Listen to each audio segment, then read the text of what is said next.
Uhorsko v 13. storočí prežívalo ťažké časy. Kráľovská pokladnica zývala prázdnotou, šľachta frflala viac než obvykle a panovníci mali väčšinou bližšie k slabosti než k rozhodnosti. Ondrej II. Sedel na tróne rovných 30 rokov. Žiaľ, počas tejto doby ho najviac preslávili neustále vojenské výpravy, ktoré síce rozšírili jeho zápis do dejín, no ešte viac zúžili kráľovský rozpočet. Aby si pomohol, začal prenajímať kráľovské majetky a práva.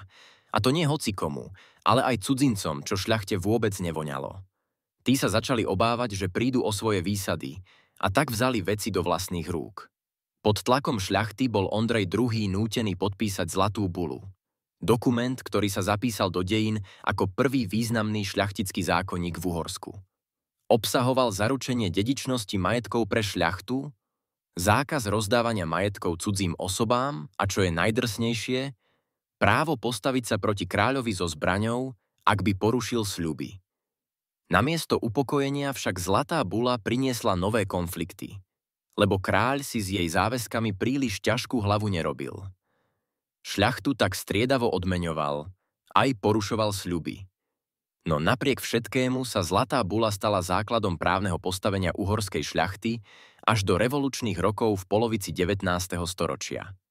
Po Ondrejovej smrti nastúpil na trón jeho syn Belo IV. S plánom zastaviť rozpad kráľovskej moci. Nariadil kontrolu všetkých majetkov, ktoré otec porozdával ako vianočné darčeky.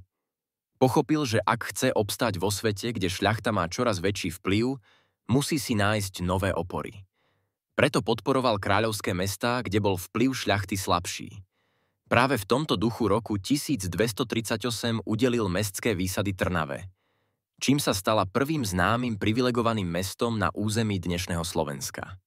Vláda Ondreja II. A jeho syna Bela IV. Patrí k turbulentným obdobiam uhorských dejín. Roky plné rozdelených právomocí, šľachtických výsad a pokusov o obnovu poriadku. Zlatá bula síce oslabila panovníka, no zároveň položila základy stavovského zriadenia, ktoré prežilo celé storočia.